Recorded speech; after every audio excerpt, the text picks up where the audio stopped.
My name is Andrew Lohsen. I'm a grad student from New York, New York. For me, corruption is essentially just the abuse of trust. It's when a citizen puts his trust and confidence in a public official, and that official breaks that trust by trying to use that office to enrich himself or his family, or just to pursue some sort of competitive advantage. I also think that certainly there's plenty of forms of corruption.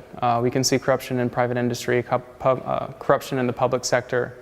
My concerns are certainly more with regard to corruption among public officials. Public officials have a duty to the citizens, and what I find so terrible about public corruption is that it's just a fundamental disregard for the social contract. Ukraine's been a really fascinating place to be.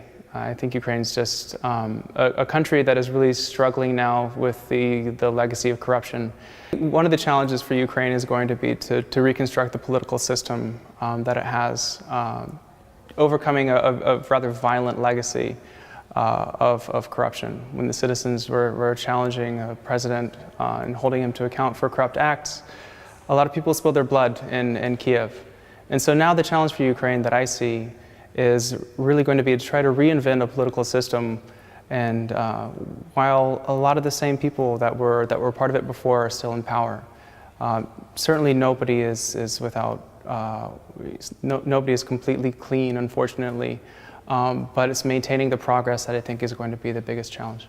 You know, the way I see corruption in the US is very much a problem involving money and politics. It's not so much a problem of low-level corruption that you find with police officers seeking bribes. That certainly exists. But the main problem that I see is just not understanding who is actually paying for lobbying efforts, not understanding where politicians get money to formulate their campaigns. Certainly there have been a couple of very blatant examples of corruption in the United States recently. A couple of years ago, there was a case where congressional police found money stacked in a freezer of a politician. You don't see those cases all too often, but they exist, and the fact that that did happen and that wasn't covered just shows that there's plenty more.